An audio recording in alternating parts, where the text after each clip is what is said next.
Saturday's game against Florida is not about Arch Manning. I'll tell you what I mean on today's episode of Locked On Longhorns. Intro.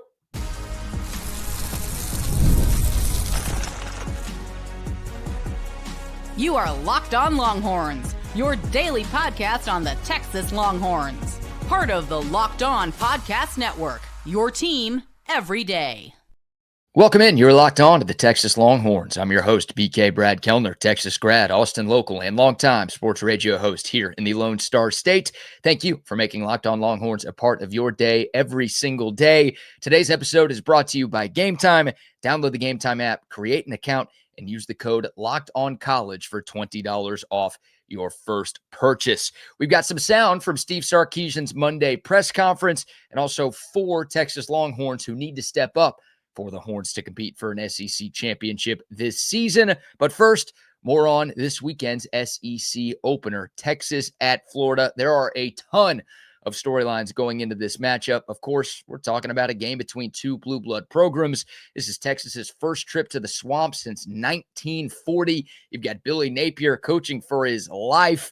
There's a lot going on. And on top of all of that, you've got a matchup of two 5-star quarterbacks who are the number one QBs in their respective recruiting classes. Arch Manning in 2023, DJ Lagway in 2024.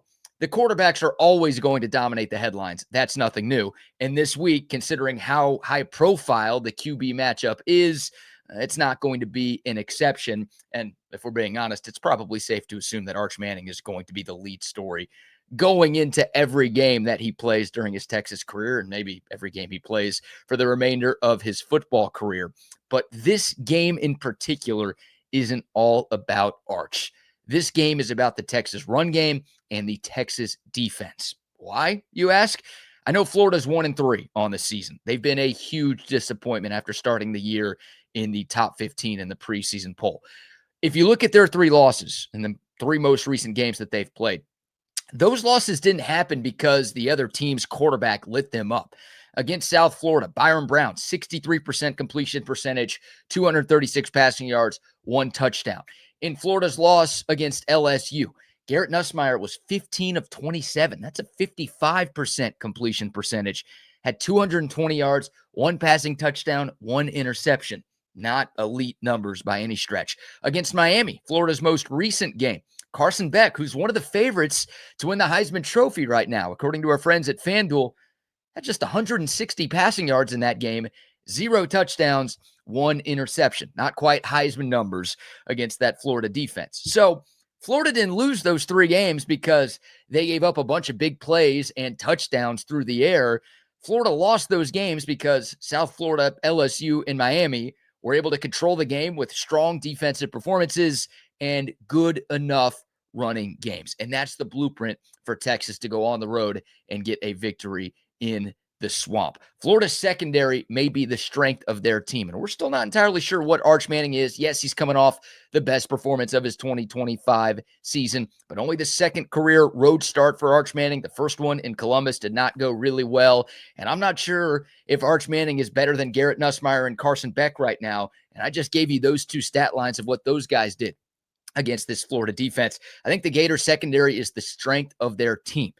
Their pass defense ranks 32nd in the country in terms of yards per game allowed. They've only given up 2 passing touchdowns through 4 games. You think of a team that's 1-3, you probably think that number would be a lot higher than that, but it's not. Only 2 passing touchdowns allowed through 4 games. Now, the Gators are top 5 in the SEC in completions allowed, completion percentage allowed, passing yards allowed.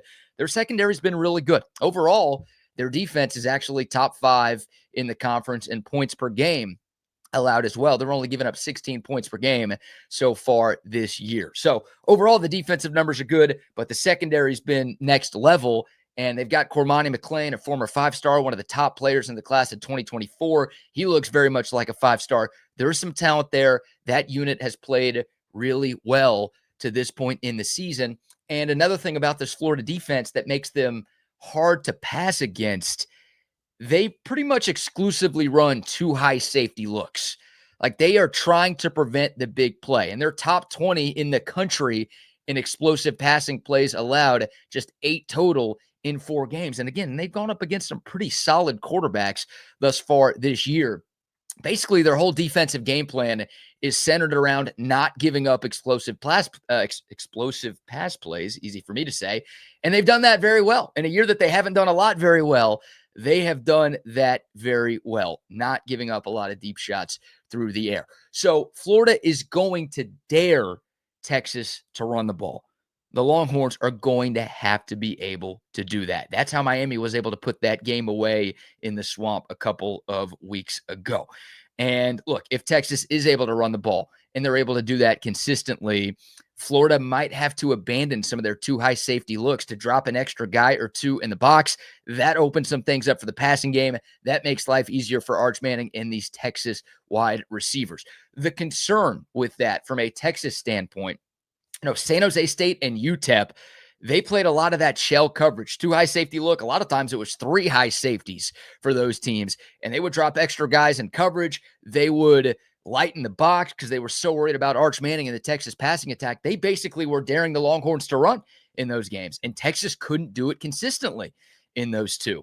And I think it goes without saying that San Jose State and UTEP don't have the talent that Florida does on defense either. So Texas has to be more effective on the ground. Again, that's what LSU did pretty well. Caden Durham had a huge 51-yard run to help put that game away in the second half.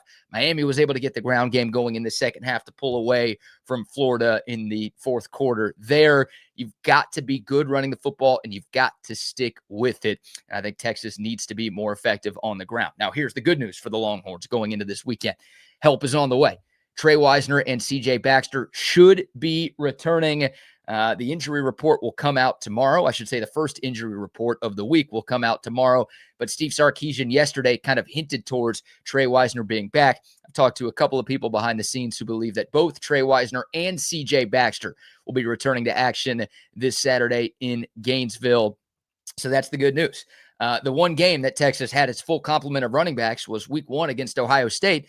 It's also the only Power 4 team that the Longhorns have played this year. And for my money, that was the best rushing performance that they've had this season. So, look, I don't know if sandbagging is the right term, but maybe Texas has been saving some things up for SEC play. And again, more importantly, getting Trey Wisner, who is without question this team's number 1 tailback, getting him back should absolutely help Texas be better on the ground. And then the Longhorn defense, too. I mean, I get it. LSU's got a good defense. Miami has a good defense, but I think Texas is the best defensive unit that Florida has seen to this point this year, and maybe the best defense that Florida will see all season long. The Longhorns defense is playing at an elite level. I've got all the confidence in the world that they are going to go on the road and play the way that they played through the first month of the season. I mean, look what they did at Ohio State. The defense did more than enough for Texas to win that game in week 1. They gave up just 14 points against the number 1 team in the country. This defense is the real deal. And with all of the issues that Florida has had offensively, I mean, DJ Lagway has more interceptions than touchdowns right now. Florida can't get an explosive play to save their life. The running game is 14th out of 16 teams in the SEC. I'm really confident that Texas is going to bring its hard hat and lunch pail and show up on that side of the football.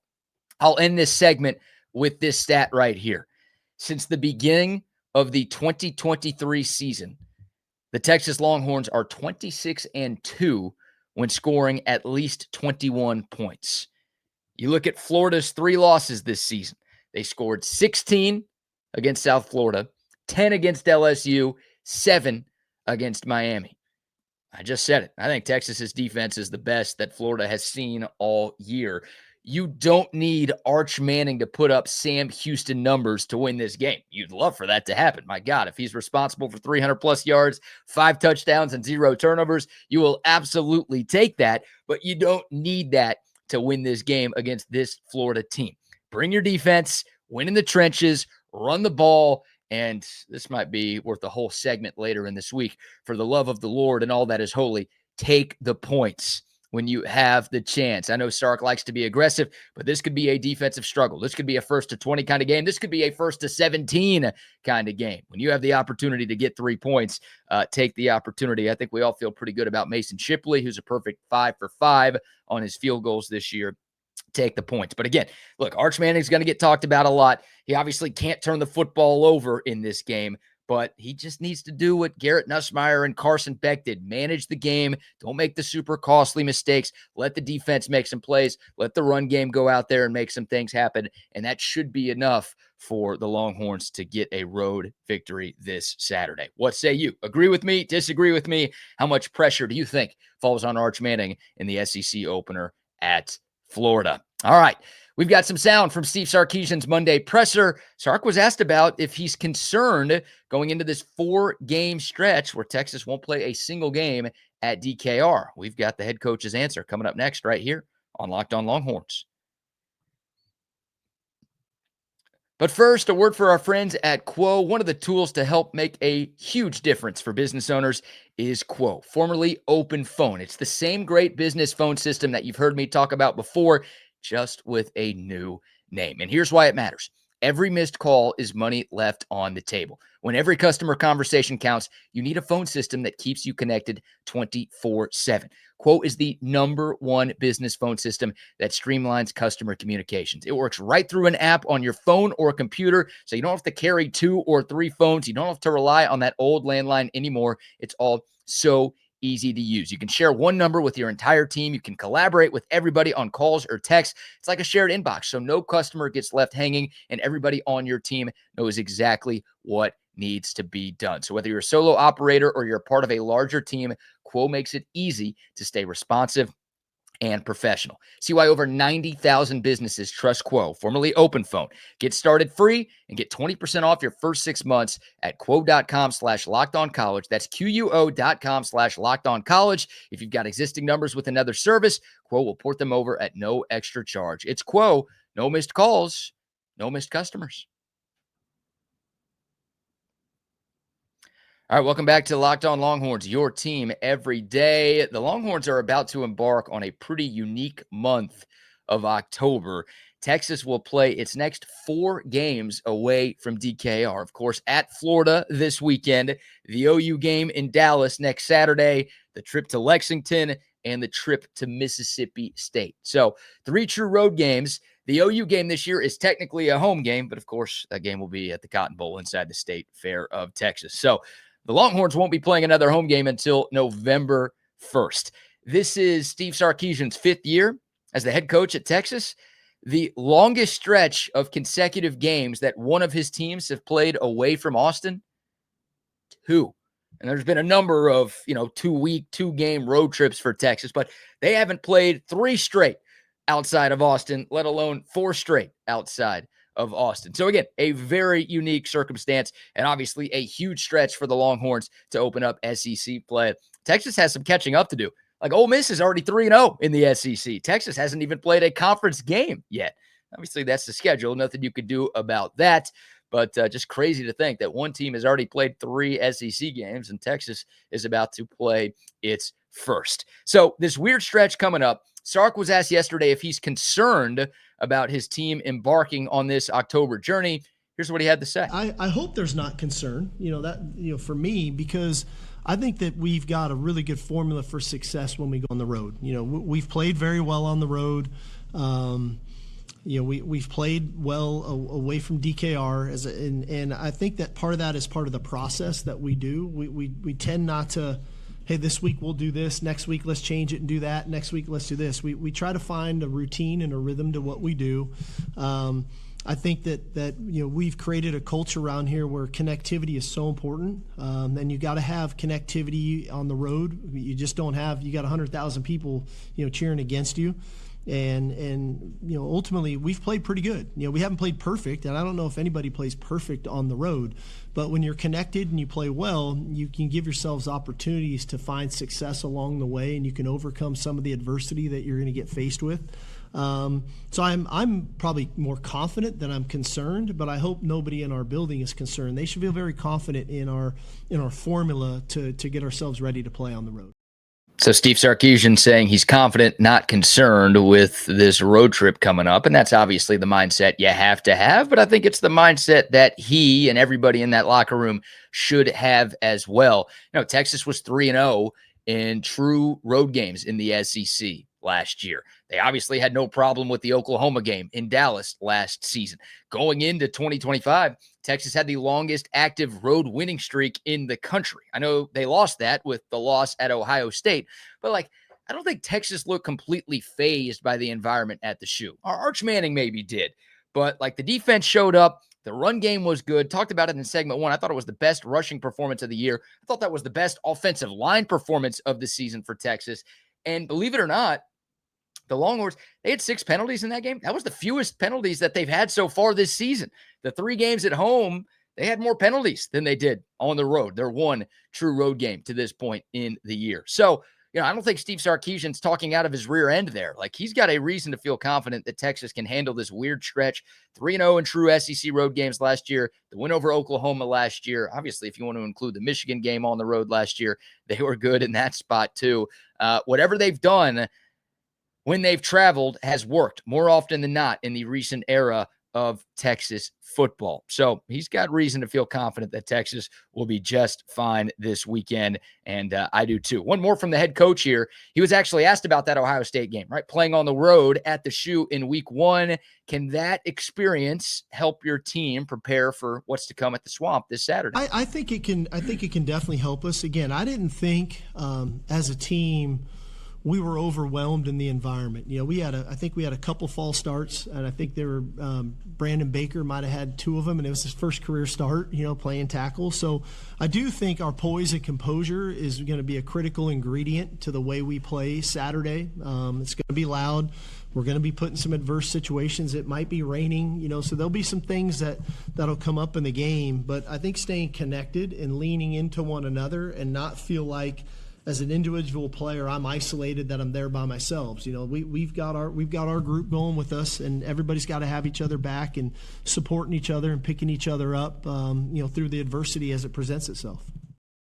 So in both of those answers, Sark talked about his team's connectivity and having each other's back, and I think that's really important when you travel on the road, going into a hostile environment where 100,000 fans are rooting against you. You got to make sure that no one tries to play hero ball and does this themselves. Everybody's got to do their job, and the team's got to rally around one another to win games like these. And I think we've learned in the SEC that there's not a lot of easy wins this year. I don't know if there's any easy win in this conference. There's some tough teams. This is the deepest league in all of college football. And even though Florida's 1-3, again, they hung around with LSU for a while in Death Valley. They hung around with Miami for a while. Miami's a top 3 team in college football right now. So this isn't going to be easy for Texas. They've got to make sure that they are buttoned up, but I'm confident. And the head coach obviously is confident too. And I think, again, this Texas defense, I feel really good about this group going on the road and playing well. We've already seen them do that this year. And I do think some of the experience that Texas got from that week 1 game at Ohio State, albeit a loss, can help them here this weekend. So I like Texas's chances. I feel good on a Tuesday about what the Longhorns can do on the road in the Swamp.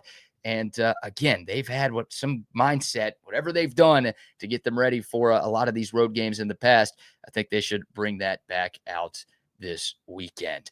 All right, we will take your thoughts in the comments below. If you're watching on YouTube, how are you feeling about Texas and Florida? Do you agree with what Steve Sarkisian said? What's your confidence level in Texas going on the road? Can they win their first road game of 2025? What do you think Arch Manning will do this weekend? Would love to hear from y'all. All right, one final segment to go on a Tuesday show about 4 Longhorns who need to step up for Texas to make a run at an SEC championship game this year. 3 guys that I feel really confident in, 1 more that should be able to up his game, but Texas needs more from these 4 players if they want to get back to Atlanta in early December. I've got my list coming up next right here on Locked On Longhorns. But first, shout out to our friends at FanDuel. The NFL season is here, and FanDuel has an offer that you don't want to miss. Right now, new customers can bet just $5 and get $300 in bonus bets if you win. That's right. You pick a bet, you put down $5, and if it hits, you'll unlock $300 in bonus bets to use across the app. FanDuel gives you so many ways to play. You build parlays, player props, live in-game betting as well. It makes watching football more exciting when you've got a little something riding on the action. So whether you're a casual fan or you're a diehard fan, FanDuel makes the game day experience so much better. So what are you waiting for? Visit FanDuel.com today to download the FanDuel app and get started on that exclusive promo.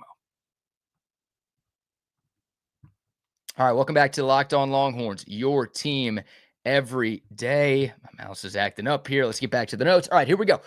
4 players that Texas needs to step up as the calendar turns to October and we enter into SEC play. These are 4 guys who I think could be 4 of the best players on the team. These aren't just random, like, here's some random freshmen that we're picking to have a strong second half of the year. No, these are 4 of Texas's most talented players who have been okay through the first month of the year. But for the Longhorns to, get back to the SEC title, make it back to the college football playoff, hopefully make another deep run into the college football playoff, they need all of their star players to look like star players.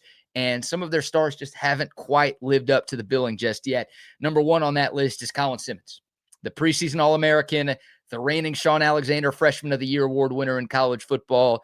He has just 1.5 sacks through 4 games this year, 1.5 TFLs through 4 games this year, only 3 quarterback hurries through the non-conference portion of Texas's schedule. He has more penalties than quarterback hurries, and obviously more penalties than sacks and TFLs as well. He has not looked like a preseason All-American just yet. And we know what he's capable of. I mean, as a true freshman, despite not starting a single game in 2024, he led one of the best defenses in the country in sacks. I mean, Texas as a team was top 5 in the nation, and Colin Simmons was the biggest reason why. This dude was a beast. We know what he's capable of. But to this point in the year, I mean, the biggest highlight with Colin Simmons is that he got benched to start the second half in the game against San Jose State. Texas needs him.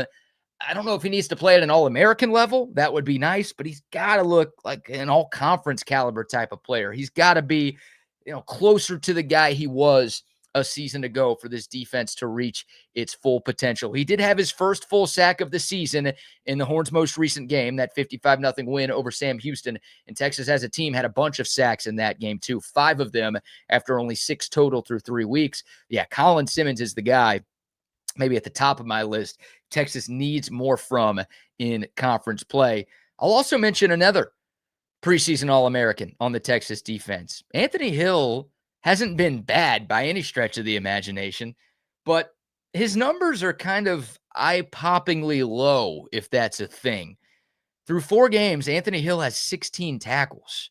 That's just 4 tackles per game. Now, look, Texas has gotten great linebacker play.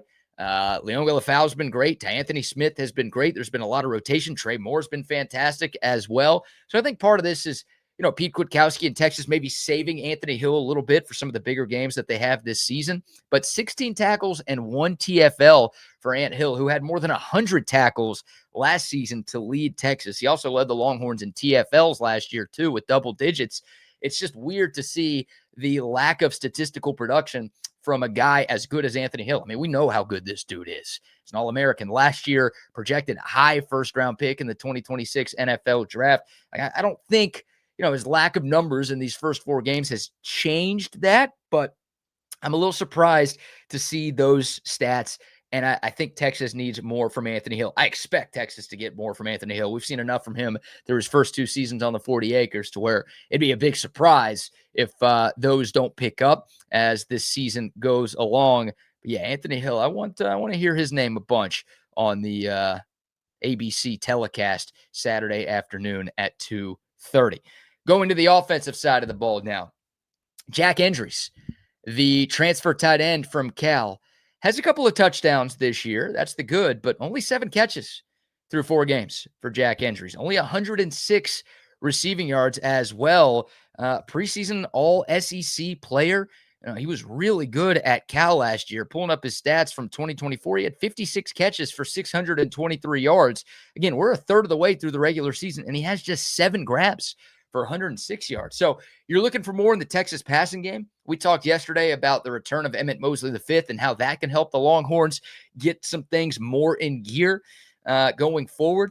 I think making Jack Endries a bigger part of the offense can help with that too. Again, he's another guy that maybe the Longhorns have been saving up a little bit for conference play.